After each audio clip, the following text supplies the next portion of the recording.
What is up, everybody? We are back with almost the entire Vols ATB crew. Tonight we have DR Vol back and Brando and myself, but we're also joined by two more guests. We have Alex, which you can find him on Twitter at AlexJones1520. And then we also have Drew. You can find him on Twitter at IamDrewMan. No Bandit tonight, but we are going to continue rolling with it. So before we get started, Alex, I'll let you introduce yourself, and then Drew, you can follow after him. Cool. So, like she said, my name is Alex Jones, born and raised in the Johnson City, Elizabethton area. So, about as northeast Tennessee as North Carolina will let you be. Grew up here, been here for, I guess, the whole time, 23 some years like that. And went to school at Milligan College, now Milligan University.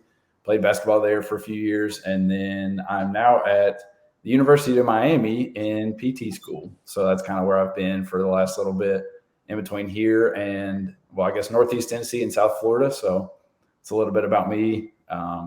Drew, you can take it away. Yeah. My name is Drew. Was born in Knoxville, lifelong Vols fan, unfortunately. Grew up in Atlanta, but lived the last 5.5, 6 years in the Czech Republic in Europe before moving back here in Knoxville for work. Also, you probably may have heard my voice from the drive from last year as well. Still writing content as well for Fox Sports Knoxville. Very cool. We were super excited to have both of you guys on. I'm sure it's going to get interesting tonight because our first topic is unfortunately the terrible blowout loss to LSU at LSU. Vols lost 67-79 this past Saturday. So I guess we will start out with DR and just go around and see what everyone's first thoughts are. My first thoughts, of course, Will Wade, known cheater, FBI's up his ass. But my first thoughts, man, they were just a way better team than us. And it didn't help that we couldn't throw it in the ocean, man. One thing that blew my mind from that game is Folky had one shot. It's your 6th year, and you shoot it one damn time. I don't even know if he had 20 minutes that game, but shit, man, you shot it one time. Like, you're the folk hero, and I love Folky. I'm not coming down on him. It's just that blows my mind. He had one shot, and it really disappoints me that game. I like how we climbed back into it, but I'm very anti-participation trophies and all of that. So it doesn't matter. We could have won by or lost by 2 or 20. It's the same. A loss is a loss. And LSU, give it to them, man. They had a great atmosphere, but I mean, damn, man, hit free throws, and Folky is who we're going to ride on all year, or who we should anyway, or who we thought preseason. And one shot, man, that's so disappointing. One damn shot. And I'll move on. Pretty much, DR pretty much hit it where I was going to say. I personally haven't been able to catch the last 2 games because I've been working. But when I looked at the stat box and saw that Folky had attempted only one shot, that kind of blew me away. Like DR, he's a 6-year senior. He's, supposed to be the leader of this team, put this team on his back. If this team's going to be able to run, it's going to be through John Fulkerson. Just right now, as the freshman Kennedy Chandler gets used to the speed of college basketball. Kennedy Chandler, he did have 19 points, a kind of quiet breakout game, finally stepping up in SEC play. That LSU defense was legit, probably the best defense we've seen all season. But like DR said, we couldn't hit a single free throw. Folky not stepping up, it's just disappointing. So, yeah, kind of talking about Will Wade a little bit. Like you said, DR, definitely a known cheater. Don't know why he still has a job. Don't know why more people aren't calling for his head. But the Vols, yeah, they shot 39% from the field, 25% from 3, but they only took 24. I think in that Texas Tech game, they took close to 40. I think it was like 6 of 40. So I'm pretty sure Rick's been telling them, like, hey, boys, like we don't need to pull as many of those because we ain't hitting them. But they actually, what kind of surprised me looking back at the stats, they shot 37 free throws, hit 23, 62%, which obviously is not great. But, I mean, they took 37. That's a lot of free throws on the road, especially at LSU. Will Wade, he loves that havoc defense. He loves pressuring. He had his boys probably a step or two above the 3-point line, guarding us out that far. And we looked timid for a little bit. We looked like we didn't want to attack them at all. If the defense is attacking you, you got to attack back. But we played a little bit passive, stepped out of the way. They shot 47% from the field, LSU did, and shot 44 from three, 8 for 18. And for whatever reasons, Barnes' defenses aren't good at guarding the three. I don't know why, but they just aren't. But really the thing that struck me was that LSU had a big run in the second half. They went on a 22-10 run to blow it up by 19. But the Vols came back with their own run, 21-7. And it was a 2-possession game for a little bit with like about 2 minutes left. And then Kennedy Chandler had a turnover. They get a dunk, sealed the game at 73-66, and then obviously free throws and stuff. But, I mean, we were down 20, took it to 5, had a chance, and just snuffed it at the end. So, yeah, I was kind of touched the point that I was going to make was just I think the biggest takeaway for me from that game was just the god-awful free throw shooting that we have. I mean, the problem with this team is like it's not the fact that that we can't get open looks or anything like that. I mean, we're drawing fouls. I mean, we're literally at the line 37 times. But I mean, when you're only making 62% of them, there's not a lot of games out there where you're going to stay competitive or even have a chance. And I really think like even if we just shot 70%, which I think should be at least reasonable, we would have stayed in that game. If not, possibly would have most likely won it. I wanted to touch on just one thing. I know you talked about Folky earlier, I'm getting like caught up. I can't remember. Someone help me when Barnes like had that interview. Was it after LSU or after South Carolina when he called Folky out? It was LSU. Yeah. Okay. So I pulled up some stuff on that. So most surprising player for me in that game was Euros because in 16 minutes, he's shockingly scored 12 points. Fulkerson, who has played the longest in college basketball right now, had 3 points in 17 minutes of play. So I felt like what Rick Barnes said was 100% reasonable. I saw all over Twitter, people are like, well, don't blame it on Folky, but we got to have a leader. And if you've been there that long, you have got to show out. And other people were like, oh, well, COVID and this and COVID and that. I'm sorry, but if you're too weak to give it 100%, you probably should sit out that game, in my opinion. I don't know if anyone has anything to say about that, but that's kind of where my head was at. I'm with you on that, Lo, because that quote was taken out of context. Like I listened to was Drew, Russ, and Barrett, and they were talking about that how it was taken out of context. And Barnes said we need Folky, and he's right. I don't really get it. Euros did what I think we need. A lot of people need to be doing. We can't throw it in the ocean, like I said earlier. And Euros is just trying to get to the basket, get the easy shot. And I'm not a huge fan of watching Euros, but he's doing what needs to be done. Honestly, I wish more people would do it because we're on a cold streak, man. I mean, global warming's going on, but not with our freaking offense right now because we are cold as hell. Right? Well, cold as hell. We're as cold as ice. I guess it's better play. But I did like the way Euros played, and he knew he can't shoot it from outside, so he drove the lane for as good as he could do. Yeah, pretty much I agree there. Coming into this season, you kind of expected John Fulkerson and Triple J to, step up and be those leaders because after how it ended last year, they took full role into saying they were going to be the leaders of this team. Yeah, Folky having a bad game. Josiah wasn't too hot. He did step it up in the South Carolina game yesterday, but, when you expect those guys to do good for being 4th year, 5th year, 6th year players, and you have Euros, who looks like a stick, just a giant stick going up there and putting his body on the line for the team when you least expect it, it's not good. So I think another thing too is that early on, I can't remember if they did it late, but early on, LSU was doubling in the post. So as soon as we get a post entry, they double down and they'd crash. And I know that caused Olivier to have at least 1 or 2 early turnovers because he would try to either spin and rip through middle or do something else where just somebody came and doubled. But so when John gets doubled, he has to kick out to an open shooter for 3. But I mean, if you're LSU and you're looking at us, we're not hitting from 3. We have Fulkerson, who's been in the paint for 6 years. If you double down and you're daring us to shoot threes, you're daring us to shoot threes for a reason, and that's because we're not hitting them. So I mean, it makes sense. If you're going to take away our post player, then we have to kick out to guards. But like we said before, is that we've just struggled shooting the ball. So you're not even worried about it at that point. So why not double? So I mean, that probably is part of the reason why Folky wasn't as effective as he normally is.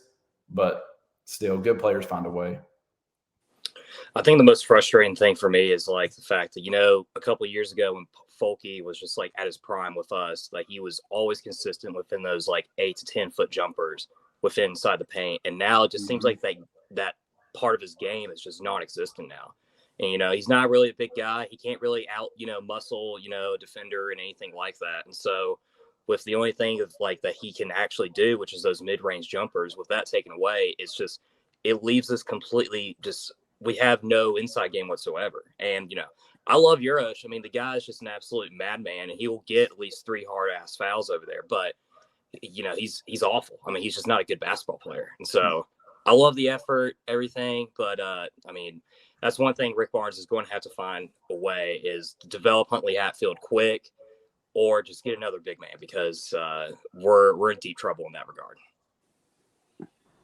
Yeah, it's tough to play inside out if we literally can't hit those shots, right? So I don't know what the answer is. I will say one thing that I was super envious about was that Eason for LSU, he came off the bench. He wasn't a starter, but he put in a lot of minutes and gave them 24 points against us. I wish that we had someone who would come off the bench and give us 24 points or even, 14. To have a player like that as like your 6th or 7th guy, that would be freaking awesome. I really don't know what else to say about it. I did not have a good feeling about that game going into it. Just playing at LSU is hard. I also thought that they were just underranked just in general. I thought they were pretty talented. Does anyone else have anything to add about this game? Not necessarily the game, but Drew made mention of Folky in the past. Do y'all think maybe that there's enough film out there in Folky? Because it seems like his best year was when you didn't expect him, and now we depend on him more, and maybe he's got better defenders against him or something. I don't know. But I haven't seen, besides the Arizona game, and last year is a blur, but I don't remember much about that. But it's not the same Folky, the SEC Player of the Year. What do y'all think about that? Yeah, I mean, I think you're pretty much right. As the years go on as a 6-year senior, I mean, let's be honest, John Fulkerson, he's not the top tierest big man in the world.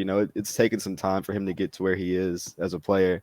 And I think you hit it on the nail. Over time, these SEC teams are knowing that our, inside game is all going to be through Fulkerson because we don't have another big man on our roster that's going to be able to get down there and create some contact and get some shots. I mean, there's guys when I see Euros down there, undersized, just getting dominated. So when Folky's not having it, it's non-existent at all. I think you pretty much are just right. People are getting used to it. He's not the biggest big man. He's tiny. He's always doing the hook shots. You never see Folky really go like down and try to dominate right up on the glass. Like you never see it. So. Yeah, and that's always been like the strength conditioning. They talk about Grant and Admiral, how much they change, but man, Folky, he's just not at all. No, he looks like my basketball guy out here. He not because he's skinny, but he just hadn't changed the last 6 years. I was going to say real quick, since you said that, I was going to mention this later, but I'll go ahead and mention it now because it makes sense. Sometimes people just can't lead or lead in the way, not everyone is a leader.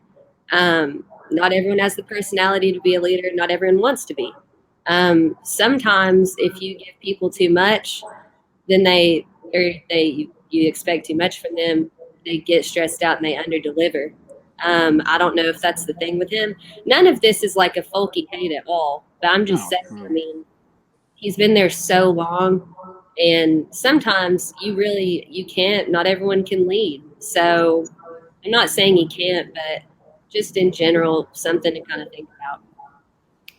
Just I mean, piggybacking off of that, if any of y'all follow the NBA, there's always an obsession with drafting younger players. So you always want to draft either the freshmen or the kids out of high school now if they go to G League or pros overseas or something like that. You always want to draft younger because that player has so much potential to become whatever it may be. But like y'all have said, 6 years down the line, we know what Folky is. He's a back to the basket player who needs the ball on the low block and doesn't really expand his range much. And I think that's what hurts him, is because there was a time early this season where he caught the ball free throw line extended, and his defender's already back in the restricted area because he knows he's not going to shoot from there. And it's like, if you're not going to shoot a jumper free throw line extended, all your defender's going to do is pack the paint. Well, if we've got Santee and we've got Josiah and we've got Kennedy who want to attack the basket, and Zakai who want to attack the basket, who want to get in the lane, who want to drive and kick, you can't do that if there's an extra defender sitting there. So that to me is the biggest problem of when Folk's on the floor, is that he just can't expand his range. But again, like y'all said, there's no hate. Absolutely, that man's given 6 years of his life to our university. He's seen the lows when he started, and he's seen some super highs in the last 2-3 years. But I mean, I guess like for me personally, I would just love to see him have just a little bit of a jumper, a little bit of an elbow line extended jumper, because that'll open up so many driving lanes. Lo, you had made mention about the leadership. I think it was before last year's team. Do you remember Barnes' comments? They talked about that. Like last year's team didn't have a leader. It's almost like it's flowed into this year, honestly.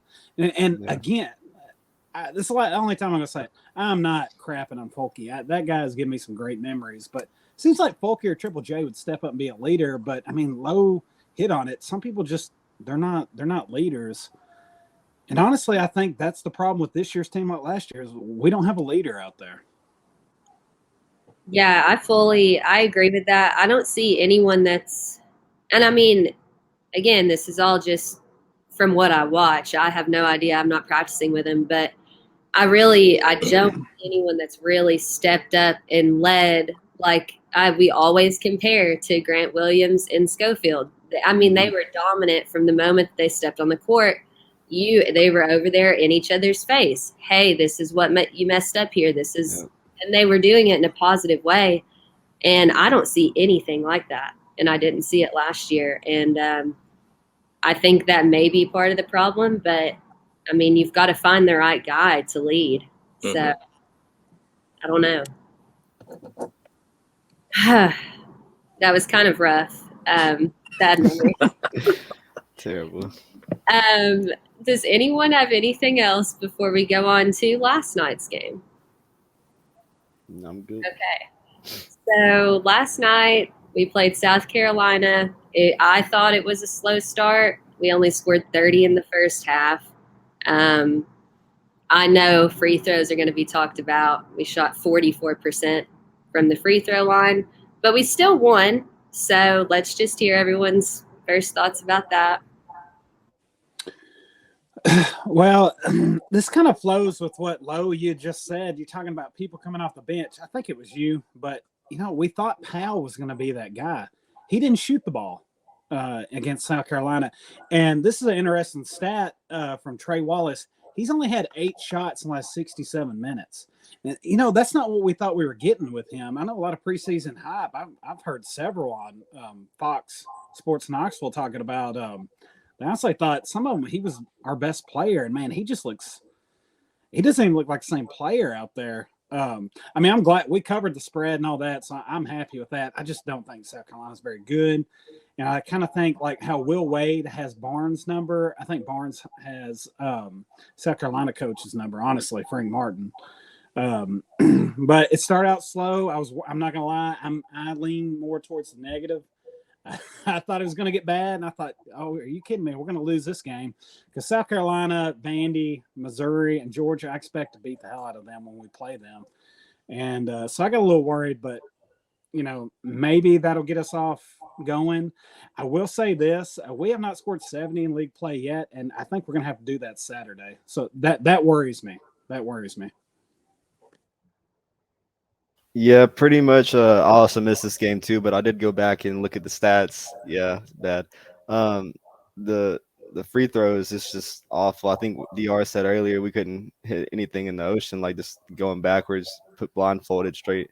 I don't know what it is with the free throws or what they have to do. I know they just say keep on shooting, it'll fall, but it was just awful. What I did like though was you did have Vescovi having 14 points, Triple J. He stepped up, had a nice quiet double in the game. Hit that 1 3 I saw in the highlights, like over the defender, just straight yammed him. So maybe it's good that Triple J had a good game, like an awakening game. I think it's probably his first this season that he's kind of stepped up and been that presence on the court. And as we were talking about it earlier, that's what we need right now is those guys finally clicking. So if we can get Triple J and Folky, both back in sync, I think that could be a big part for this team going forward because they need a leadership. Definitely. And I agree with everything that's already been said. The interesting thing is every shooting percentage we had was higher than South Carolina. So we shot 44 from the field. They shot 35. We shot 33 from three. They shot 32. And we shot 44% from free throw, but they shot 35. So, I mean, that's wild. But, I mean, in this game, it got it done. And I know we've kind of like said our remarks about Tennessee, but let me give a positive. Our defense is phenomenal. Like it absolutely is. We contest well. People hit jumpers for whatever reason. People always hit jumpers on us, but we're there. We contest. We play hard. That's the reason. I mean, we were down 19 in that LSU game, but we weren't done. And like I said, we brought it to a 5-point game. But I mean, South Carolina ended up with 23 turnovers, and we had 11 steals and 4 blocks. That's exceptional. And the three at the end of the half, I think, was huge because that game was 27-24, and it looked like just a back and forth affair. JJJ hits that three, and then it blows open to an 18-5 run, and then goes up. What is that? 45-29. And that basically sealed the game coming out of the half right there. But like you said, DR, I thought it was interesting that JP didn't get any shot attempts. If I was him, I mean, he's shooting 39% from three on the season. If that's him, I'm running him off staggers. I'm running him off pin downs. I'm doing whatever I can to get him open because he's the one who has proven he can shoot the ball consistently from deep. So if anything, if he's in, I'm running plays for 24, getting him looks. If anything, it'll draw attention. But I mean, like you said, it was a good game. The first half was back and forth. Second half, we took over, controlled it, and an easy win for the Vols. Yeah, I mean, I agree just about everything mostly everyone said here. Like, I mean, wasn't the best performance by any stretch of the imagination, but we covered the spread, won by 20.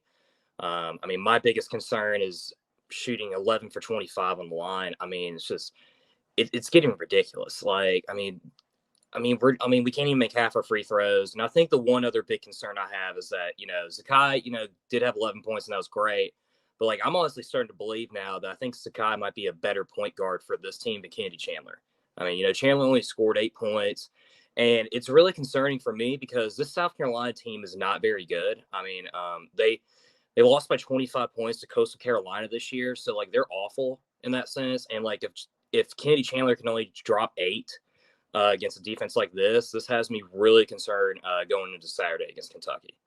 But overall, though, I mean, like Brando said, nice little double-double from Triple J.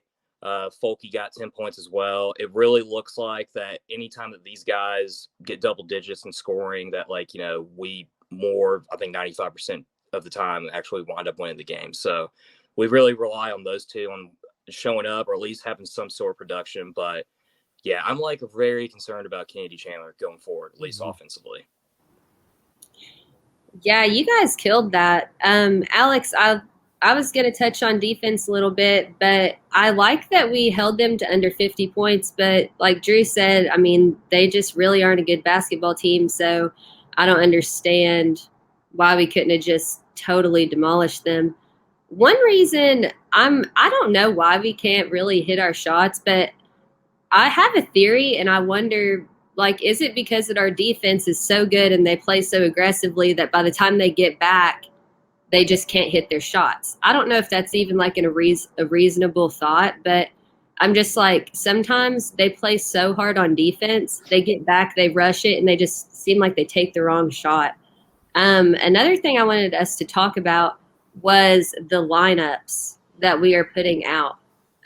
Sometimes I just don't feel like they are the greatest together. I would kind of adjust some things, but again, I'm not the head coach. But I just kind of wanted to pick everyone's brains and see if you guys think he's putting the right lineups out there at the right times, or if he can mix it up. What are y'all's thoughts on that? Honestly, that's the thing with Barnes is his rotations and lineups. It seems like we'd have it, I wouldn't say perfected, I don't know, figured out by now. But honestly, if nobody's hitting a damn shot, it's probably hard to figure out a lineup. Like when you're going through a matchup, again, when you have weaker teams like South Carolina, because, Drew's right, South Carolina sucks. Yeah. But like Kentucky or okay, let's not say Kentucky, LSU. Going to that game, you knew their defense was going to be good, our defense was going to be good, but they won, but better offense. But in Barnes' head, it's thinking like, well, I don't know, Victor Bailey, he may do good in practice, but he couldn't find the basket if it was sitting in front of him, it don't seem, this year. And I don't get it because he came in as a really good three-point shooter. I don't know. I wish we'd figured out. I wish we had figured out before we go into Rupp Saturday. I don't know. Not to be repetitive, I really don't know what's going on with this team. I don't know if they're not taking the Barnes' coaching this year, or, you said talking about defense playing too hard. I don't know if they stepped on a crack, broke their mama's back. I don't know. But they're not even fun to watch, man. Like, I don't even want to get on that tangent, but damn, we don't have anything figured out. Don't seem. We look like we should be like if it was NFL, if it was preseason, the first game. Like, we're still trying to figure things out, and that scares the hell out of me. Oh, yeah, pretty much everything you just said, DR, I agree with. Credit to Victor Bailey for, I think, hitting one of his first threes of the season, though, in that South Carolina game late. I was actually proud to see that in the highlights. But I think defense might have a thing to play with it. Obviously, when you're looking at a Rick Barnes basketball team, defense is one of the first things that comes to mind when his philosophy of having a team. But I think it's also just a mixture of just guys not hitting shots. The guys that you brought in, expecting to hit those shots, Victor Bailey, Justin Powell, they're just not falling. And, like going into a game like Kentucky, that's scary because Kentucky is going to be just another game like LSU. It's not going to be South Carolina where you can have a slow start, or where we played Ole Miss and not score for like 5 or 10 minutes. Like, you're going to have to go into these games and start off early. Like Kentucky, they're getting better and better each game. So it's just something that worries me. Lineup wise, I think we could use more size to start off with because we're getting really like out lengthened. You have like Zakai, Ziggler, Kennedy Chandler out there against other point guards that are like 6'5", 6'6", and I think to get our offense moving and how they have to get it passing around, they don't have that opportunity. So I don't know if that has to do with the slow starts or the defense, but just something they can, maybe try to find and work on, find a main guy to put this offense through. Absolutely. And Lo, I think you raise a good point by saying the focus on defense affects us on the offensive end. And the reason I think that is because if you look at the free throw numbers from LSU and South Carolina on the season, they're averaging 73% from the field. And they not from the field, from free throw. And they shot 63% against us. South Carolina shoots 67%, 65, from free throw, and they shot 35 against us. So I believe when we pay so much attention and so much effort on defense, I do think it affects us offensively the same way that it affects other teams offensively. Like, it takes a little bit of our percents down, our rhythm, our flow of offense. I think that does affect it. But Rick Barnes, he's never ran typically through one player, his offenses. He always runs his like egalitarian approach where he wants to share the ball. He wants to have constant motion, and he wants to have everybody touch it and then get the best look from that. And that works when you have teams with multiple options, such as, to go back to it, Jordan Bone, Jordan Bowden, Grant, Admiral. Heck, Kyle Alexander as a fifth option really is not bad. He can hit a little jump hook. He can hit a little 15-footer. Like that. That is what you need on those types of teams. On this team, so let's go back to the LSU game. When LSU is doubling John Fulkerson and you're taking that part out and Josiah is not hitting threes, there's two people out of that offense by committee that you're taking out. And that puts a lot of pressure on Kennedy, on Santee, on whoever that fifth option is, Olivier sometimes. But like you said, Euro stepped up. But for Rick Barnes' offenses to work and to work effectively, you have to have everybody on that floor as a threat, ready to score at any point in time the ball gets to them. If one piece is down, it puts a lot of pressure on the other four. And I think that's why we go into the scoring droughts. I don't know for sure, but that's just my take. But another thing is the rotations. It's hard to play Zakai and Kennedy and Santee all at the same time because that takes your backcourt height to an average of like maybe 6 foot, and we'll get bullied and out-rebounded. But, I mean, if you want offensive firepower and you want shooting, I guess that's what you do. But to me, I think you need more minutes for Justin Powell going forward and to incorporate him more into the rotation, but to the offense, and just try to find him a jumper and get it going. I think one of the things for us is like we're really handcuffed in the sense of like that we just have zero depth on the 4 and 5 position with Urosh and Kamwa and Folky and even Triple J. For me, like I find it kind of surprising that like, you know, that Rick Barnes never tried to go like what Bruce Pearl did all those years ago when we didn't really have that much depth in the 5 position by playing 4 guards and then a big man. And like with this team, I mean, this team is so good defensively. I mean, Kennedy, Chandler, and Zakai, even as small as they are, they can defend, I mean, mostly up top, mostly just about anyone. And I heard a fascinating stat a couple weeks ago at the Alabama game where after 5 seconds on the shot clock alone, Tennessee's chances of scoring goes down by 75%. And I just feel like, you know, just having with Zakai and Kennedy and Santee at 3, and then maybe potentially having, I mean, hell, just go for it. Just have Justin Powell there at 4 because Triple J is completely useless for the first 15 minutes of the game anyway. That just go for it at that front. I mean, we have nothing to lose at this point because this lineup of Santee and Triple J and Folky and Kamwa, it's not working. It's just, they got to do something about it in that sense. Drew, I absolutely love that idea because I went to the Arizona game where we upset them, and ever since then, we have been so lackluster with energy and just totally all over the board. I just don't, it doesn't even look like the same team. I don't understand how we can be so sporadic and up and down. I would have figured like DR said earlier, like we should 100% have this figured out by now. We should have like our go-to guys. We should be able to hit freaking foul shots like I could in middle school ball.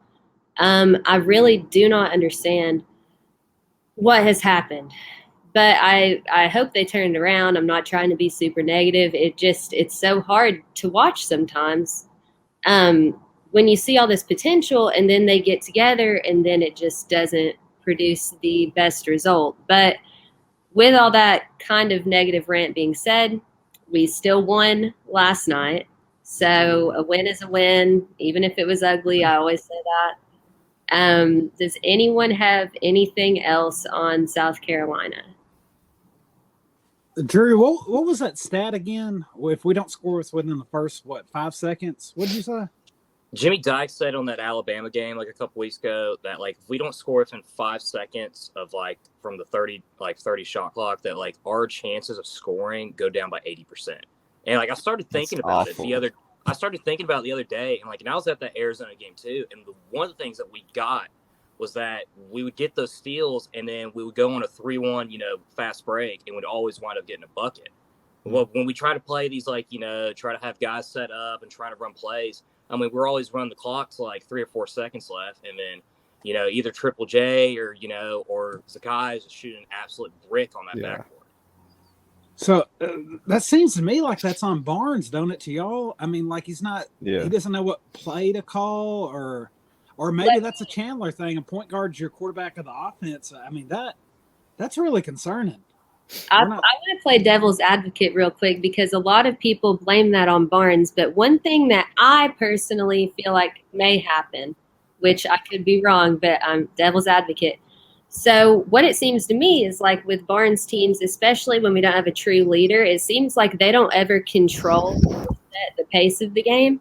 They just allow the other team to set it and then they follow. And when they do that, it seems like a complete basket case. No one is in control. We do a fast break down the court, take the worst shot possible, or we just run the clock all the way down to the last second or if we have a turnover. No one really forms the play to begin with, just from what I feel like. You're right. That's probably why Auburn's our daddy. They kind of play just at will, and we can't keep it within 20 with them. That's a really good point. That stat blows my mind, Drew. Though that's insane. Yeah. That stat blows my mind. And going back to how what Lowe said, we're far in the season where we don't have a guy that we can just run our offense through. And I think back to the Rick Barnes quote last year when he blamed Jaden Springer and Keon not getting started early enough because of COVID. But here we are in a regular year of what seems to be regular, and we still don't have a guy that's running through this offense or being the lead guy or getting our younger guys locked in. And how Drew said, I trust Zakai to go out there and put the ball in the basket more than I do Kennedy right now. He's going down, maybe 5 inches shorter, but he's going and blowing by these D1 defenders, and it's wild to me.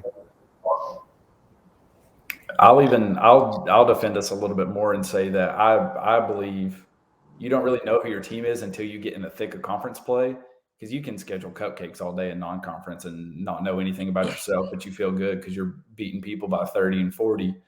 But I think you find yourself in conference play. But also, I do think that some of it's coaching, and his egalitarian system approach I'm not a fan of, but it's what he's done, and he's had historical success because he's obviously got a super high winning percentage and he wins regular season stuff.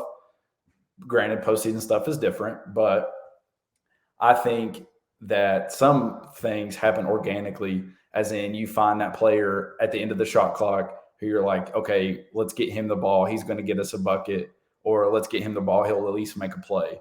And right now, you're right. Like, everybody's right. We don't have that, and we're still looking for that option. And hopefully, in the middle of conference play somewhere, it becomes somebody. I don't care who it is.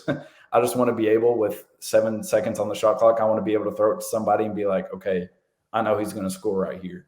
But we don't have that, and I think that is our biggest issue, because late in the LSU game, actually on the possession that kind of sealed it for us, is Kennedy gets it at the top of the key with 5 seconds left, and there's 3 of our players on the perimeter and 1 sitting on the post, and they're just watching, and they're just looking and hoping he does something. And what does he do? He gets blocked because they're packing the paint and he tried to drive. But I mean, is that his fault for trying to make a play, but the team isn't like moving around trying to like set him up too? I don't know. But like y'all have said, I hope we find that number one clear-cut option to be like, hey, look, we need a bucket. You're the one that's going to get it for us. You get it. Let's go back on defense. I was just going to say, jump in, but I think that guy, it has to be Kennedy Chandler. I hope it has to be Kennedy Chandler, because when, his recruitment coming in, all the highlight reels you saw, the game winners that Kennedy Chandler hit, big shots, big play moments. He was known coming in to be a clutch player, one of the top point guards in the nation. And at this level right now, as you said, he's driving in, getting packed, getting outscored by the point guard that was brought in to make him better. The whole reason we went and took Zakai was to have more competition around Kennedy Chandler. And I think that guy has to be Kennedy that steps up for this team, because even as a freshman, he's, a quote unquote lottery pick, and he has to play like it for this team to be successful going into conference play. I think it's like what Lowe said earlier, though, like going back all to this, that like there's no lack of leadership on this team. And, like one of the things for me is like my probably favorite Tennessee sports team of all time, that Elite Eight team with Chisholm and Bobby Mays. And the thing is that Bobby Mays and Chisholm, those guys were leaders. Like you knew that like if there was a game down the line, you could give it to Wayne Chisholm, that he was going to one way or the other find a way to make it happen. And I think that's we have no identity on offense. Like Santi's been great for us, but I mean, I'll just be honest. I just can't see him as being our number one guy on relying when the game's down the line. And it's like what Brandon said, like, at the end of the day, the only player where from an athleticism standpoint, the only guy that could really, fill that void is Kennedy Chandler. And like, will he? I mean, I don't see it. I hope I'm wrong. I hope he shows me that on Saturday, but it's a huge, huge issue that we have in the middle of conference play, which is not a good problem to have by any means. Definitely. You guys totally killed that. One thing that I want to touch on is just imagine if every one of our starters played with the same energy and mindset that Ziggler did. I mean, he's literally fearless. Like he doesn't give a damn if someone's a foot taller than him. It may cause a little bit of turnovers, but I swear, like his fire and energy, just when I see him hit the court, I'm happy regardless because I know he's going to give it 100%. And if we had that same energy, that same mindset with every single person on the floor every time, that would be a totally different game, in my opinion. Not shitting on anyone by any means, but I don't know. Ziegler's my favorite, so I just got to give him a shout out. He's mine too, and I wonder if he plays like that, and everybody needs to, but if he plays like that because he knows he's the little guy out there, so he tries to overcompensate. Because I do love watching him play, and honestly, he's going to end up being a fan favorite, kind of like Folky, because he's going to be here for next 3 to 5 years, honestly. And I think it was Drew that's talked about that. Like, honestly, we look better with him out there at point than Chandler. Chandler's obviously the better athlete, but that doesn't always, matter, I guess you could say. But I do love that little guy. he is fun as hell to watch. Oh yeah, I think Zakai Ziegler might, he's going to be a fan favorite for sure. But he honestly is going to develop into a great player at that because just in the Alabama game that Kennedy Chandler missed, Zakai stepped up. He was maybe a little foul hungry and a little aggressive, and that's something he will have to work on his defense. Being so small compared to other people, he has to play aggressive like that. But I mean, over time, he was stepping up in that game, and I think if Kennedy Chandler does leave after 1 year, Zakai, he's only going to get better in that sense of a player, and it's just he has such a bright future. Yeah, so I mean, honestly, I'm all for Kennedy. I'm gonna respectfully disagree that I think Zakai is better, just because Kennedy has better shooting splits across the board except for free throws. I think Kennedy's shooting around like less than 70, but Zakai's got him at 78. But even then, Kennedy's still got better field goal and 3-point percentage because Zakai's only hitting 30%. And that, again, that's not, like y'all said, that's not the hate on Zakai. I believe in Kennedy, and I want to see him succeed so bad because of what he did when we went to Colorado. I mean, that man dropped 30 and basically willed us to that win. Like he hit a step back jumper late just to seal it and just to put one on him one more time. I have full faith in Kennedy. Like has been said, I really think our game outcome depends on Josiah and Folky. If Josiah plays well, like he did against South Carolina, he had a double-double. Granted, it is South Carolina, but he has a double-double, we win by 20. He has 3 points against LSU, we lose by 12. Now, I'm not saying that his points sway the whole game, but the way that he affects games by getting timely buckets here and there, getting big rebounds, especially if we go small, he has to be the one that rebounds. I think that our success depends on him, and obviously Folky staying involved. All he's got to do is average about 12 and 8. Same thing for Josiah. If he averages like anywhere from like 10 to 14 and 6 to 8 boards, I think we're successful in every game.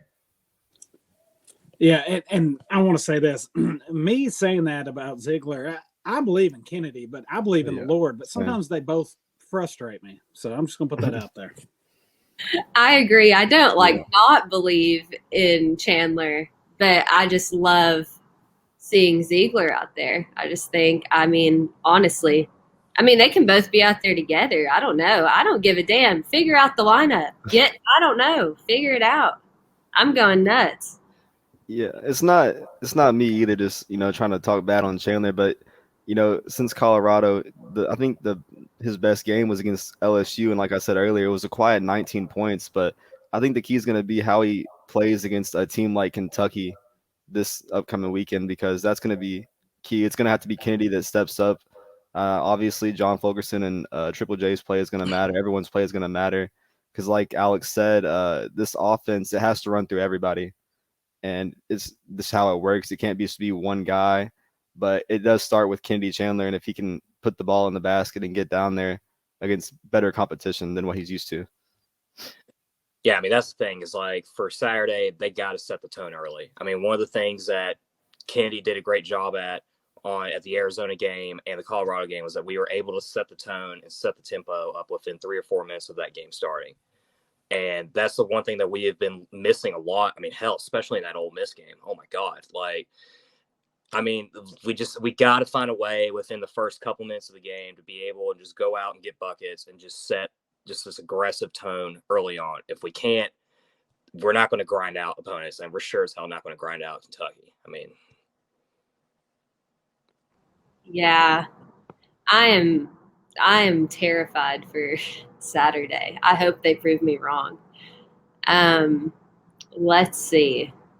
Anything else like in review before we go to our next topic, which I feel like might be a little bit controversial? Final thoughts? All good? All right. So after the big LSU debacle, Vol Twitter basically exploded.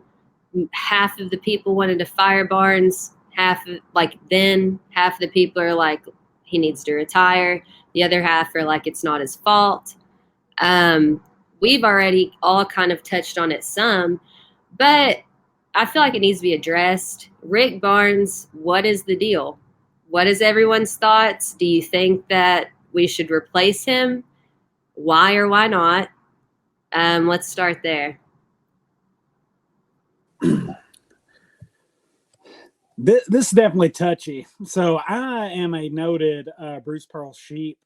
I think Barnes gets a lot of heat because we look at our ex-girlfriend, what they're doing at Auburn, and they're kicking everybody's ass. And they're fun to watch, man.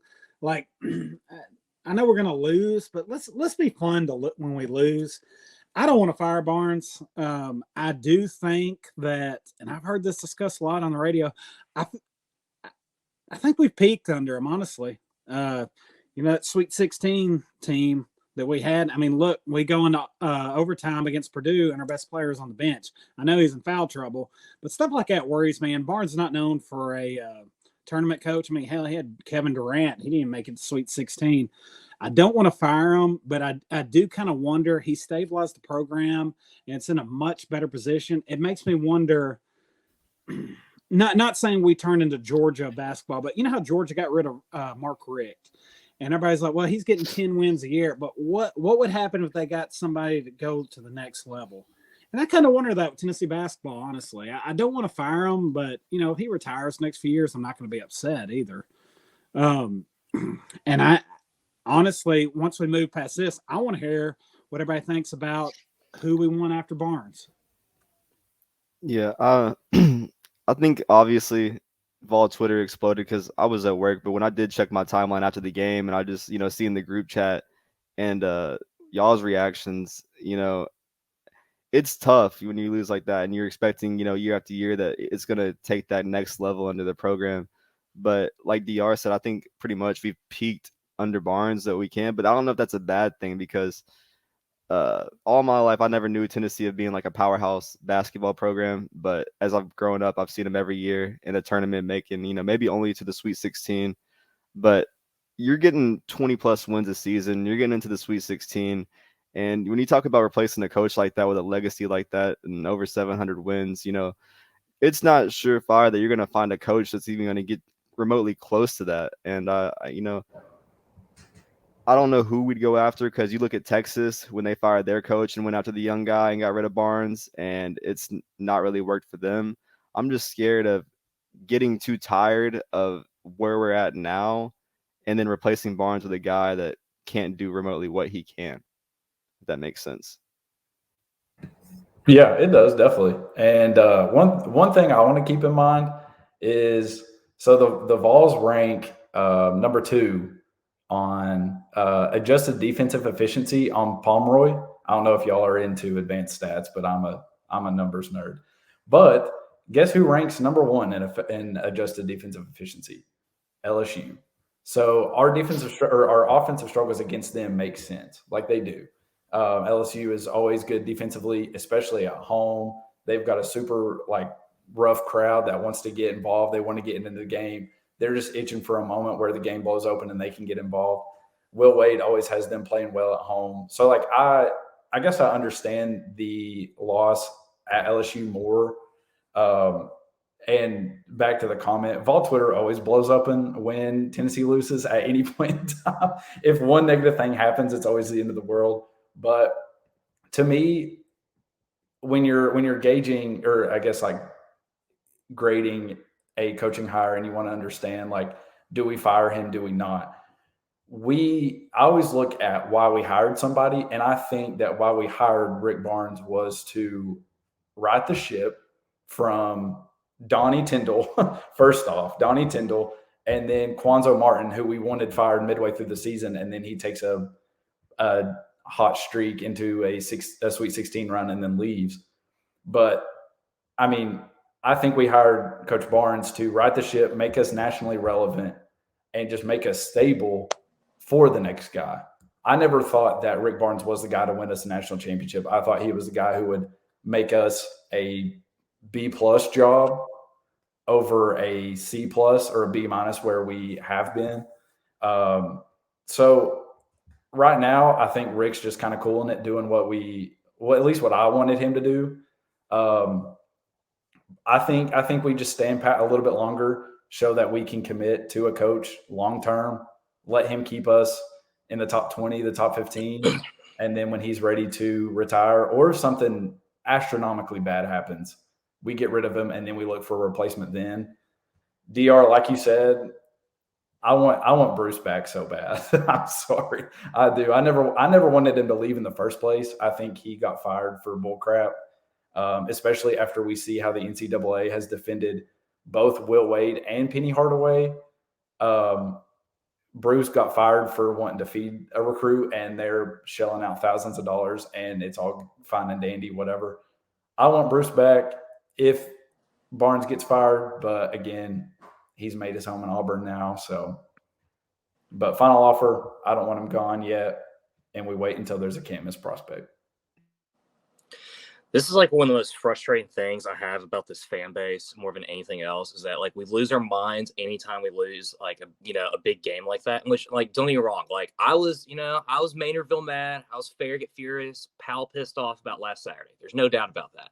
But we knew going in that we weren't going to win this game. We don't win against LSU. We don't ever win in Baton Rouge. It's we knew that. And we also knew, at the end of the day, Tennessee basketball is not the same, tier as Kentucky, as Michigan State, as Duke.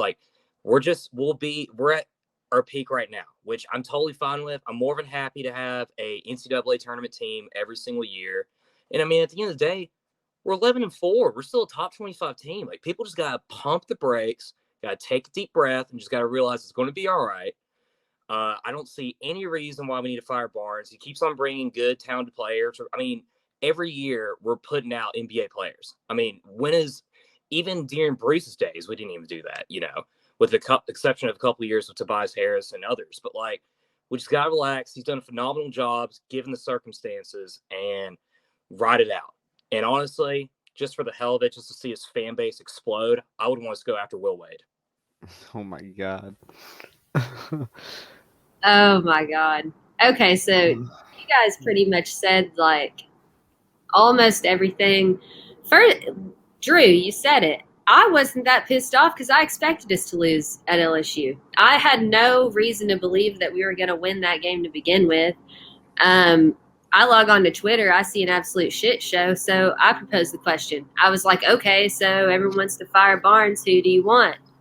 The most popular two answers were Bruce Pearl and Kim English.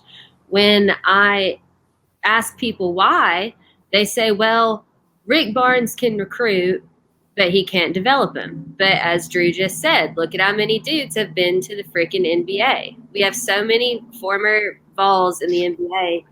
And my whole thing is, I also agree with Alex. I think he developed a culture here. He redeveloped and elevated the culture here. He elevated the expectations. And he is going to retire at some point. And I just don't see any reason why we would fire him now. I mean, the second, if we did, everyone would expect that, oh, we fired Barnes, whoever we bring in, we're going to make it to the Elite Eight now. Or not everyone, but most people are just so unrealistic. No, we'd be in the same boat, if not less. We'd have to probably wait 2-3 years. We might even miss out on the tournament. Like, there's just so many things. And you see in basketball all the time. I mean, Texas Tech, look at the run that they just went on. I mean, it's not easy, especially at this level. So I don't know. I definitely wouldn't fire him. I think he's hilarious. I say just let him keep doing what he's doing to an extent. But for this season, we can't just keep repeating the same things and expect a different result. We're going to have to try something else, even if it's out of the box, and roll with it. Nate Boyd 921. Excuse me. He had a point. He said we just paid him all that money to not go to UCLA. He ain't going anywhere. Do y'all think that some of this is because of that UCLA thing? To me, I don't really care because I complain all the time. Like Butch Jones was as fake can be. At least Barnes was honest with us back then. What do y'all think about that with the fan base? Do y'all think that kind of adds fuel to the fire? Because I've seen it out there. Like people bring up old tweets and about him wanting to be at UCLA. I mean, I get it. Every coach we have is Tennessee's not their dream job. People need to get over that. Yeah, I think you're pretty much right. He was straight up honest with us. He was like, if the money was right, I was leaving, and like just straight up, that should tell fans a lot. Like, he openly said it. If the money was right, he was leaving. But also, I think it has to do with you just lost. I think Lowe mentioned his name, Kim English. I wonder how big his departure is hurting this team offensively. Because when you look back last year with Keon Johnson, Jaden Springer, he was always that offensive-minded guy that was drawing up a play when we were in close games to hit that game-winning shot or have, extend the game into overtime. And, I think some of that has to do with Barnes being content with where he's at and what he's got here at Tennessee. But also, you just lost an offensive-minded coach. And I don't know if he's like, the new assistant. I don't know if it's like a comfortability thing yet, but it's not last year when you had a guy like Kim English that was an assistant really putting his hands on the team and controlling those guys offensively. Yeah, I don't know. I think that our issues run a lot deeper than just one single thing. And I think you can't really just be like, okay, this is our problem. If we fix it, we're this kind of team. We're an Elite Eight team. We're a Final Four team. Because let me just throw in another thing that I don't think we have this year is a rim protector. For the last 2 years, we had Yves Pons regularly making SC top 10 because he blocked a shot into the sixth row. And then before him, we had somebody who would quietly do it in Kyle Alexander. And also, like Lowe said, Barnes develops players so well that when we get a 3-star, I'm like, okay, that's fine. He'll be solid. Like, he'll produce for us. And because, who were 3-stars? Admiral, Grant, Jordan, both Bowden and Bone. Lamonte was a 3-star. Kyle Alexander was a 3-star. Maybe he might have even been a 2. But, when we get those players, I'm like, Barnes will take care of them. Barnes will make them NBA players. So that's another reason why I'm kind of like on the Barnes, you should stay fence. But I mean, the issues in this team are deep. There are definitely things to fix, and I would like Barnes to fix them. Definitely. Will he? I don't know. But I guess like back to the original question, the UCLA thing.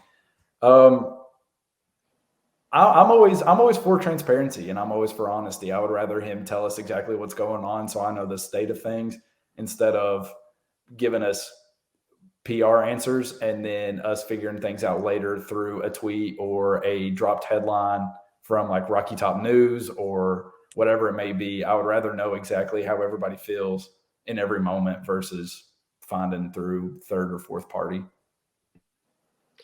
Yeah, no, I mean, I totally agree with Alex, but going back to the UCLA thing as well. I mean, I didn't have an issue with it. I mean, people got to remember, like, UCLA might not be that big of attractive a job now, but like when he was growing up, like UCLA was the college basketball program. I mean, and for him, like that job still holds that same value. Now, others may have not seen that, but like, I'd rather have him be honest, be like, yeah, I mean, like they just didn't offer enough money than as opposed to Konzo just quietly just taking a plane over to Berkeley, California to take another. So like, we can't have it both ways. I'd rather have the man be honest with us. If he really didn't want to be here, he would have not accepted that extension. And I think the least we could do is just write out his contract. I think he has another 2 years left in his contract and part our ways from then on out. Fully agree with everyone. I am as honest as they come. It actually gets me in trouble. So when I see someone that actually is not sitting out there shooting the shit for once and is honest, I'm like, I love that. Thank you, because that's so rare. Didn't bother me at all. I think DR has said it on this podcast before. It's like if you freaking win the lottery, we've talked about it whenever what's his name didn't come back to finish coaching the last game. It's like, well, here's your few $1 million, or you can come back to work and you're still going to get your $1 million. It's like, screw it, I'm leaving with my millions of dollars. Like, it's the same thing. He's just like, well, if they paid me this much, I'm going to go. That's what it is. I love it. I actually liked the answer. It didn't bother me a bit. It's like, all right, well, I don't have a dog in the race. He's either going or we're going to pay him enough to stay, right? But of course, most people just went all wild about it. I don't know. Does anyone have any last thoughts on the Barnes thing? It seemed like all of us were pretty much on the same page when it came down to it. I just have a question on when did he sign that extension? Does anybody know? I think it was after the whole entire UCLA debacle because he got his pay raised up to, I think, $5.5 million a year, and it was like a 3-year extension to his original contract. So I think it ends in 2023. But I'm not obviously too entirely sure about that. Because I was wondering, because if it was right after the Sweet 16 run where we went 31-6, we were number 1 for 8 weeks. I mean, we beat Gonzaga and we beat Kentucky a few times. Went to the SEC championship game, got waxed by Auburn, but arguably that Kentucky win in the semis was bigger than that Auburn game in the championship. Whatever, that's a different debate. But I mean, it makes sense why he got the extension, you know? Like, I guess in my opinion, it makes sense because he had one of the best seasons Tennessee basketball's ever had, was riding a high, and got paid for it. So, I mean, I think he deserved the extension then, but one of our listeners said in the feed 2 years ago is when he signed it. It was 2 years ago. But that's the thing, though, is like people forget as well. Like, you know, Tom Izzo is considered one of the highest paid coaches in college basketball, and Michigan State has been. I mean, they've been mediocre the last couple of years. So, like, I understood the extension. He deserved it after that 31-6 season. I mean, that's arguably probably maybe the second best season in Tennessee basketball history. So, I mean, it's just how basketball is sometimes. You're just going to have little, down seasons, I suppose.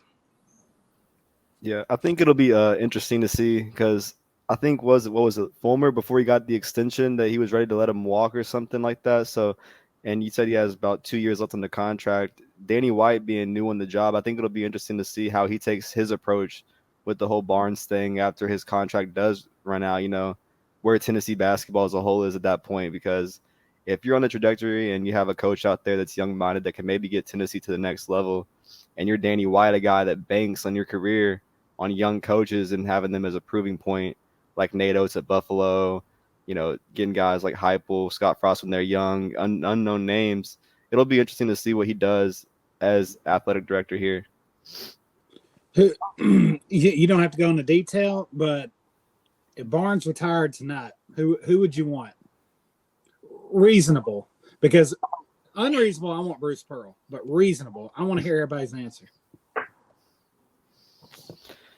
I don't even know where to start really, because I'm not that well informed on college coaches. I would have to depend on Vol Twitter to give me the names and the scoops on people, because that's what we do best with coaches. But I think the name that we're familiar with that Lowe did mention earlier would be Kim English, and seeing what he's done at George Mason.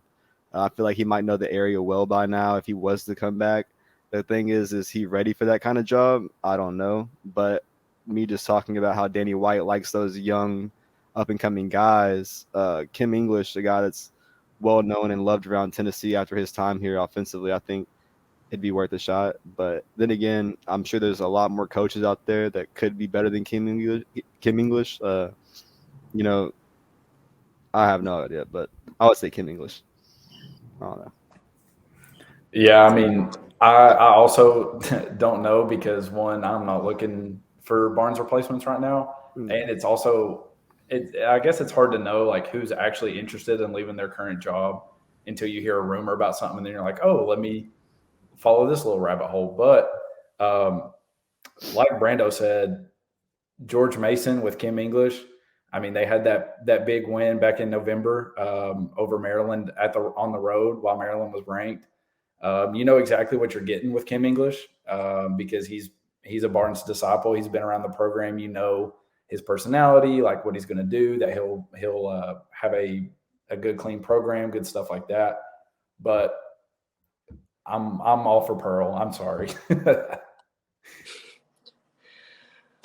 Just to see like Vol Twitter explode Will Wade, I would just love to see the reaction. I feel like it would be even bigger than Shiano's Sunday in some aspects, just as far as the reaction goes.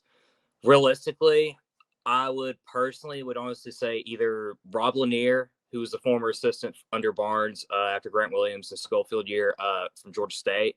I just feel like with the connections he has over there in Atlanta as far as recruiting goes, and the job that he's done in that Panthers program, at least in the Sun Belt Conference, which in my opinion is a very underrated conference.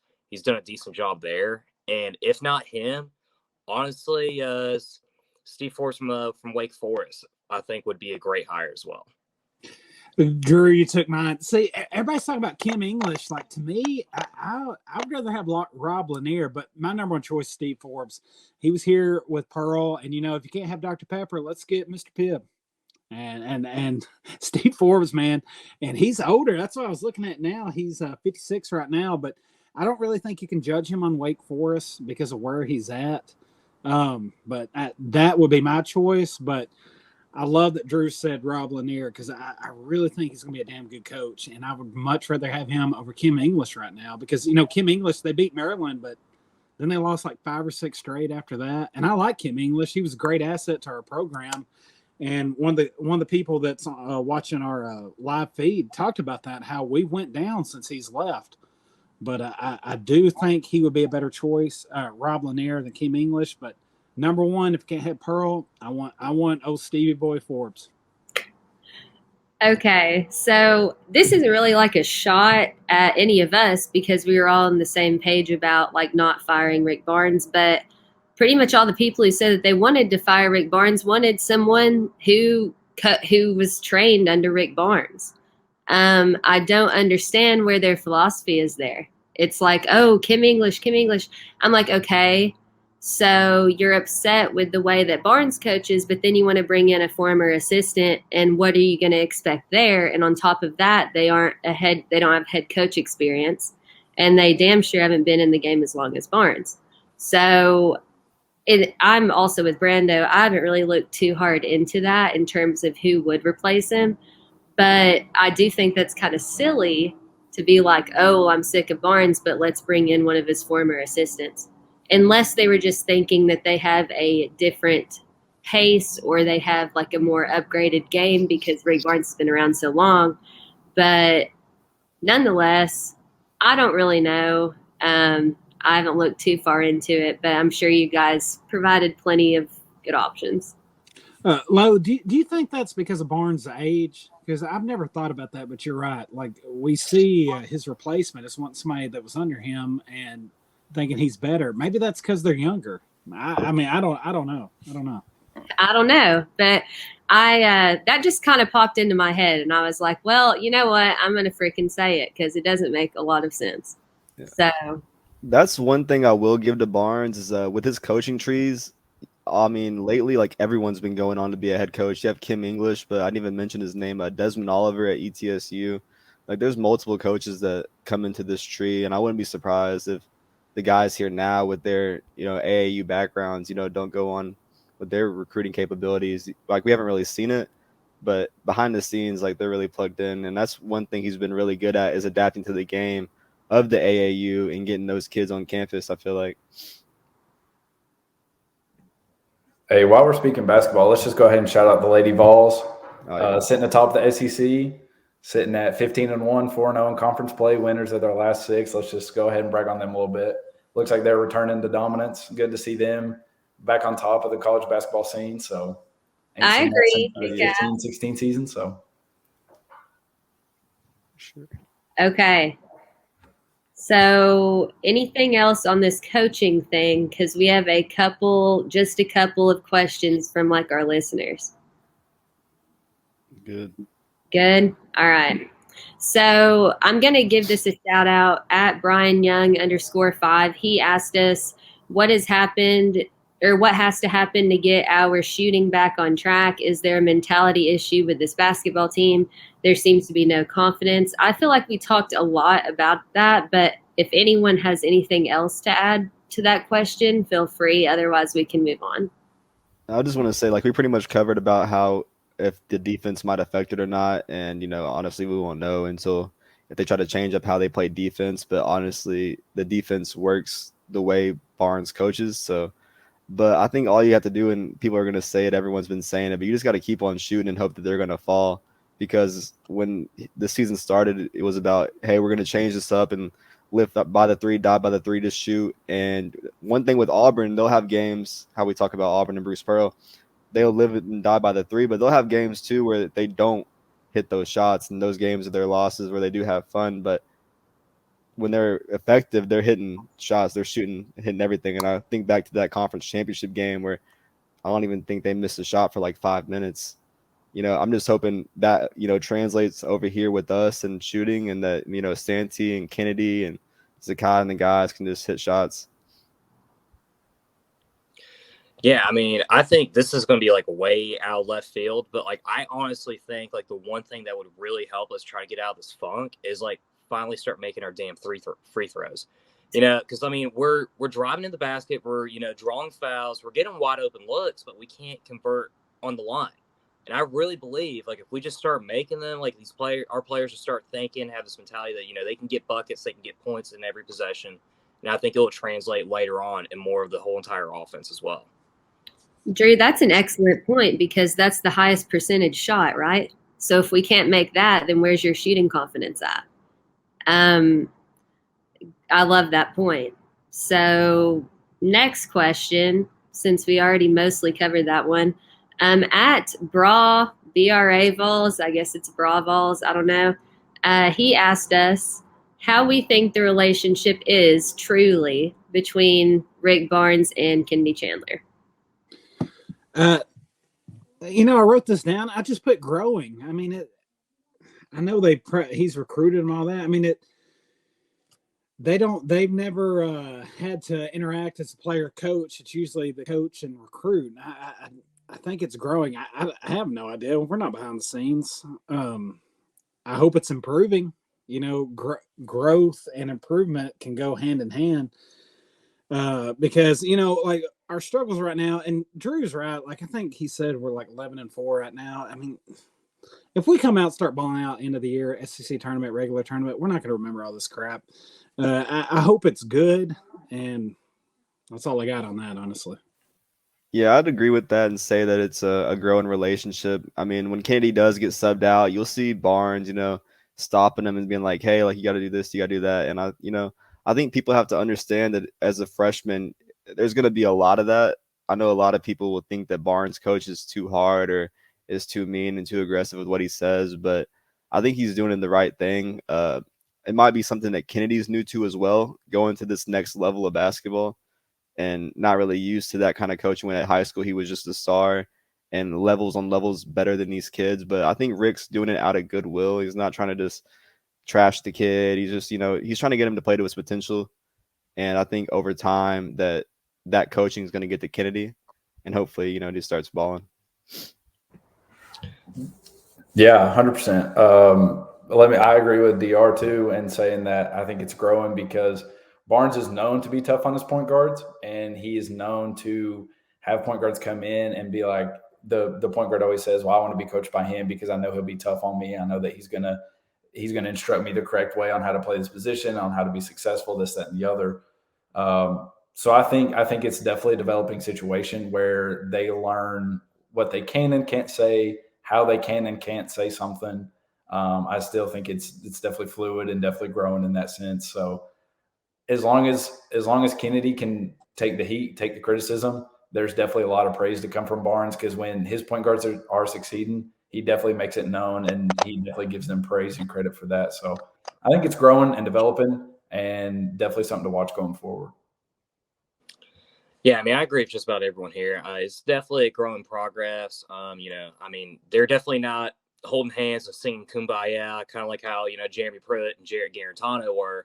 But I mean, there's definitely some things that that's certainly going to improve on. Kennedy Chandler's still learning the college game, especially SEC style, and the brutality that has. And I think it's just one of those things that he's just got to learn to trust Barnes, because Barnes obviously knows what he's doing, what he's talking about. And I think it's something that will progress. And I really believe that it's going to be a really good relationship by the end of the season and start coming to conference tournament. Yeah, all you guys, great answers. I just remember just reflecting, as a player, though, if I felt comfortable with my coach, then I would probably say more, right? So, if they're trying to sub me out, I would feel more comfortable being like, no, I don't need to come out or whatever. I was just kind of thinking back, I don't know, that it may be better than what we think, but honestly, none of us have any idea. We're not there and we're not them. So that's not a shot at Vols' question. That's just me, we have no freaking idea, but I hope it's good and I hope it gets better. So good question though, because that has been another hot topic is, do they even like each other? I don't know. We don't know. Last question is totally off of basketball, which we've talked about for a long time, so kind of fun. At Thomas55G asked us what we think is a reasonable time period for our football team to compete for a playoff spot. This guy says he thinks 3 to 4 years to build depth. What does everyone think about the question, and what's your answer? So I went and looked at our schedule in 3 to 4 years. So 3 years, 2025. We're going to open up the season with Syracuse and Atlanta. I'm not a Miss Cleo, but I think we should whoop their ass in 3 years. But we're also going to be at Bama, at Florida, and at Kentucky that year. And then we got Auburn, Georgia at home. 2026, I don't know who our cross or the other division rival, and we don't even know what it's going to look like then, but we got at Nebraska that year. Honestly, you can't answer this question. The SEC's changing, college football's changing. We're adding Oklahoma and Texas, which honestly we should beat both their asses because they're falling apart right now. I guess I'll go with that guy. 2 to 3 years, and honestly it depends on college football expansion. If in 3 years we're still with 4 teams, then no, we're not going to be close. But now if we're up to 12 teams, then yeah, we're going to get in. You got to look at the the schedule ahead of time. 2023, we're at BYU. So after this next season, we're at BYU, and then we got freaking Texas A&M at home, who's got a better payroll than the Tennessee Titans right now with their recruiting class. Oh yeah. 2024, we're at Oklahoma, and then we got at Mississippi State. So maybe 2024 at earliest 2 years, but we don't know who our quarterback is. And college football now is just so fluid, man. We don't even know. We could have 50 new players on our roster in 2 to 3 years. So obviously, and this is just all hypothetical. So I don't know. I'll say at minimum 2 years. Yeah, it's really hard to answer this question just because the day and age, like you said, of adding and losing players. Like today we lost 2, but tomorrow we might add 2 more. And that all comes with the new transfer portal and the 1 year, rule of not sitting out and playing. But when looking also how you touched on it, if it expands or not to a 12-win team, there's many times where Heupel was able to get UCF in that top 10 range and finish in top 10, get them to a New Year's Six bowl. I think honestly he could do that here. So if that does happen, I think it's surely possible to maybe sneak into one of those 1 through 12 spots. But also thinking about our schedule, like we don't even know if that schedule is going to stick because, the pod system, if they release a pod system or how the SEC conference games are going to be split up, there's no telling what college football is going to turn into and how it's changing every day. It feels like every week we're getting some new article about how this conference is going to do this is going to do that. And with the SEC adding Oklahoma and Texas, they're going to have to figure out a way to make teams be able to play each other. And I think it comes down to the luck we get with like division wise of who we play and are going to be our opponents, because 2024, you said there's Auburn, Georgia, at Florida, at Bama.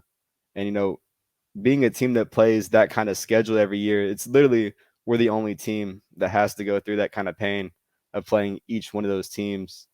So I think it all depends on how they realign it.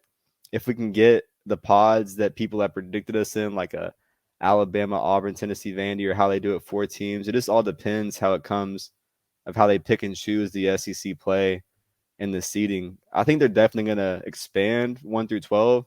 I don't know if it's the best move, but I think it's the best move for Tennessee.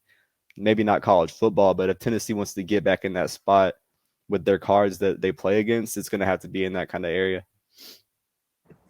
Yeah, I mean, I don't know what else I could say that both y'all ain't said yet, but I always kind of just take the 4 or 5 year range just so a coach has enough time to get a full cycle of players in.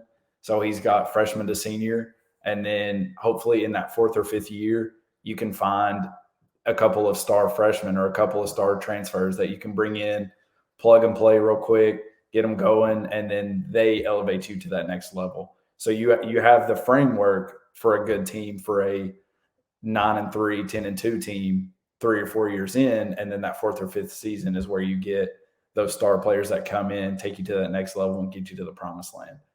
Now, will that happen? Like y'all have said, I don't know. There's so many moving parts. We need to figure out our NIL stuff so we can get players first off and then keep players. That's definitely a big portion of the game now.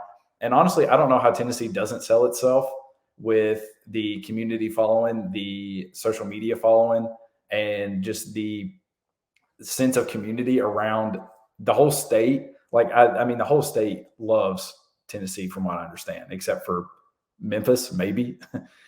So like, aside from that, I don't know how we aren't like continually successful, but again, 4 or 5 year range, that's kind of my determining factor.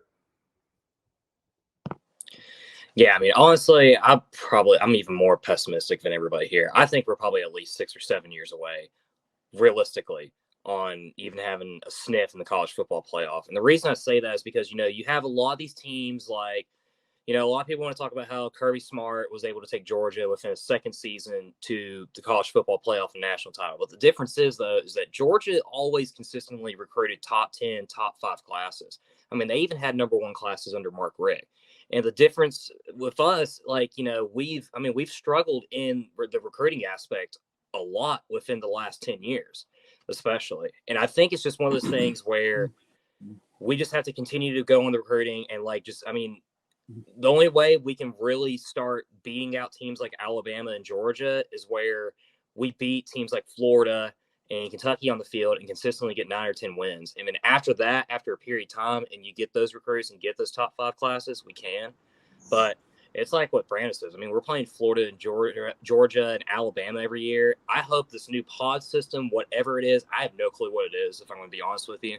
But I hope it doesn't include us playing Alabama, because I'm getting sick and tired of watching us get our teeth kicked in by 35 every single season. So, Drew, would you, if they came out right now and said we've moved the playoff to 12 teams, would it still be 6 seasons, you think?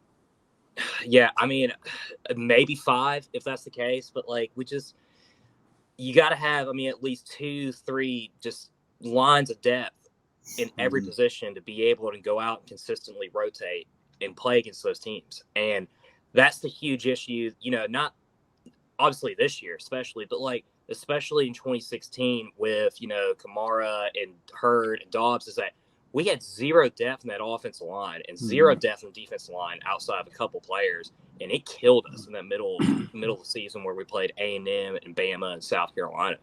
And that's where Heupel and all of them have to find a way to win out those recruiting battles and just get good, decent depth in there and be able to compete in that type of level. Yeah, you're right. I mean, we led in every game this year, but it all came down to depth. We have none right now, exactly. So I agree with you. So I don't know. I took this question in kind of like a couple different parts. First of all, I don't think we should focus on national championship. I know that was his question, but say we win SEC championship and it's expanded to 8, we're definitely in the playoff. And then it depends on who we get there, but we may have already faced him and we may have already beat him. If we get to the SEC championship or win the SEC championship, I would see it in the same season just because of the level of competition. But with everyone's thoughts and takes and transfer portal and this, that, and the other, it's just impossible really to guess. If we could lock guys in, like Alex was saying, and we knew that they would be here for however long with NIL deals, that would be a little bit different. But I'll just go with 3 to 4 year range. But the truth is there's no idea. But I just really personally just want to see us that's like really far-fetched in my mind. I want to see us get to the SEC championship like within the next 2 years. That would be really awesome. It all depends on just transfers and I mean Saban, honestly, and Kirby. Is this a 1-year wonder or not? Who knows? Is Florida going to stay trash after losing all these people, or not stay trash because we lost to them? But you know what I mean. Are they going to hit the tank for a while? I don't know, but it depends on a lot of factors. But it's fun to think about. It's a great question. I love the question, but no idea. Yeah, I mean, you're right, Lo. Next 3 years, let's just keep up with 20 with Florida, Georgia, and Alabama, for God's sake. Yeah. I think how Lo pretty much said it, if you do get it expanded to 8 to 12 teams and you do get in that SEC championship, like who's to say that when it does expand, a 9-3 team that, you know, maybe snuck their way in, you know, gets into this 12-team playoff, you know, it's very well possible. And it all comes down to, you know, getting guys locked down, local companies buying in NIL wise and keeping guys to stay with playing time. Because as you saw, like, I mean, a couple Bama and Georgia players, they just played a national championship and they entered. You know, it all comes down to what these kids are feeling and how they're happy for the best athletes in the world. But, you know, I think if it does expand, it's very well possible that Tennessee can get in that range just because he's done it before at UCF. If you can only lose to Bama and Georgia and, you know, heck, you might not even have to be in the SEC championship to play in the 12-team, you know, it just all depends. It all depends. Absolutely. Great questions. Does anyone have any final thoughts for this evening? We've went for almost an hour and a half, but I've loved it. Yeah, I've had a great time. So right before we went on, Calvert entered the transfer portal. Yeah. I didn't know if y'all saw that or not. And also, I meant to hit on this. This is going to go off, but I meant to say this earlier. Steve Forbes had a quote that I thought was interesting. He said you need to recruit offense and coach defense. And I think that may be a little bit of Barnes' problem this year, honestly. I'm not going to elaborate. I should have said that earlier, but I thought that was a really good quote. Yeah, I won't try to hold everyone too long because I know we're trying to wrap it up. But I'm just we lost Calbert and Anderson Kobe, but like I said earlier, you'll lose some and you'll add some. I know there's some guys at those same positions that they talked to, and like landing a guy like Nayor from Wyoming that they did last week. I'm sure that, but I know they're talking to the Vanderbilt offensive tackle as well. So I don't know if Calbert. I know he was thinking about medically retiring, and now seeing his name in the portal, so that one surprised me. But I just think that the staff is starting to make some moves, talking to guys to bring him in. So I don't know how it correlates, but I just know that the guys we lose will add back. Everyone good? Alex, Drew, you guys got anything else? All right. Well, I've had an awesome time. Again, Drew and Alex, I've loved having you guys on. You guys are so knowledgeable, and honestly, it's been great. Again, we had DR and Brando on. Bandit was out tonight. But wrapping this all up, like we all said, we're just analyzing stuff. No Folky hate, no Barnes hate. So don't jump our shit later. We're just answering questions and analyzing. So I guess we're just wrapping it up, and we will probably see you guys next week. We will let everyone know. But until then, go Vols. Whoa, baby.